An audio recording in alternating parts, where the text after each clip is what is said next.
But there's this one word that we all come across, and that's failure. And, just looking at this word, I think some of you guys may even have a sense of fear or have a negative connotation to the word failure. I know when I was growing up, failure was something that we couldn't do. We couldn't have in the house, right? I mean, my parents, they moved, they immigrated from South America, and failure was just not an option. And, the problem though with having that type of mindset that failure is not an option, you associate this emotion, this negative emotion. And I think that's one of the main reasons why so many products and sometimes people and dreams really fail.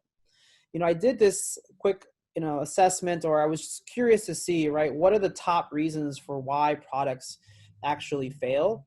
And, this little list that I found kind of highlights some of the top 10, right? So, no market need is a big one.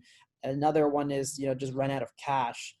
And, I look at this list and I really ask myself, though, would it be possible to actually succeed regardless of all of these conditions, right?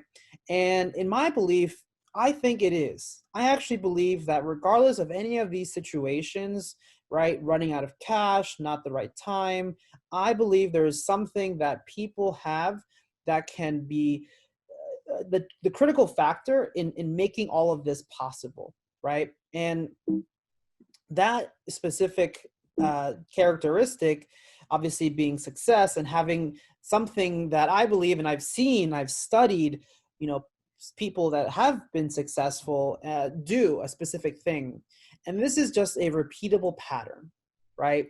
A lot of successful people have a series of steps that they always do, and they're always learning. And the way that they look at failure is not in the sense that it's a negative emotion, but they see it more as a growth opportunity, right? I love it when, people talk about working out, and when you go to the gym, you're essentially putting your body to failure so that you can grow.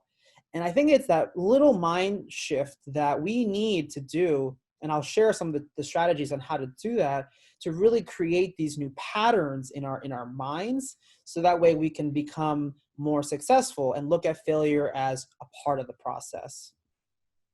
Most of our decisions are actually controlled by two critical things.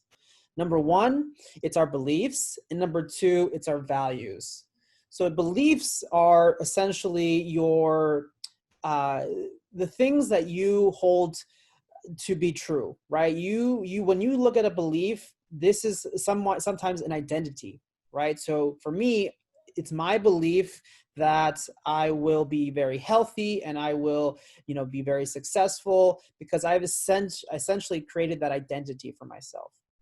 And values are a way to look at the things that you spend the most time on, right? So for me, I value health, I value education, and I value the idea of, growing, and especially nowadays, business and growing businesses.